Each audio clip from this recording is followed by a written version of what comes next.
Post ng Lollapalooza kahapon sa mga naging ganap sa nasabing event.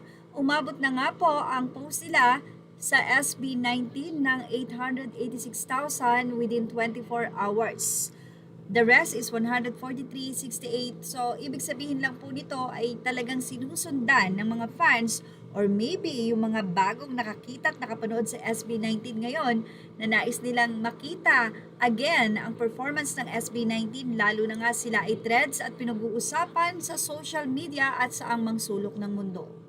Samantala, sa isa sa naging post ng official SB19, sa kanila nga pong Facebook ay mababasa sa comment section ang pagpapasalamat ng Lollapalooza sa kanila. Ayon sa Lollapalooza, thank you for everything.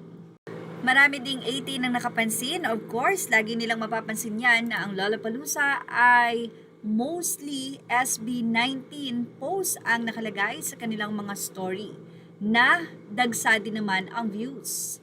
Samantala, one more time, hindi lang one more time, mas maganda kung palagi iyan ang naging say ng mga fans na 18 ng SB19 kung sakali ay mabalik uli ang SB19 sa Lollapalooza, pero this time is a bigger stage na.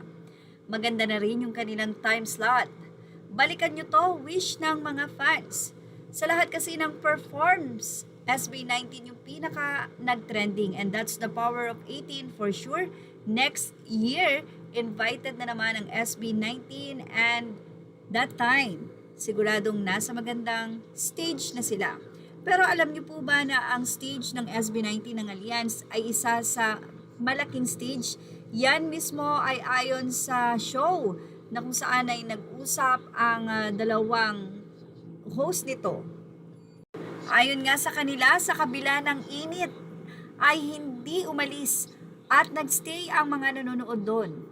Especially the 18. Sobrang bilib na bilib ang dalawang host na ito dahil ayon nga sa kanila, nakita nila kung paano mahalin ng mga fans ng SB19.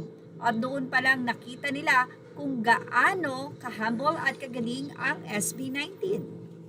Samantala, mabalik naman tayo sa pagpapasalamat ng Lollapalooza sa SB19 sa post mismo ng SB19. Marami ang nagsasabi na for sure, this is not the last or the first and the last na magpa-perform ang SB19 sa Lollapalooza, lalo't lalo na na trending sila at nakita ng Lollapalooza kung paano sumuporta ang mga fans ng SB19. For sure, dahil sa performance nila na yan, nadagdagan na nga.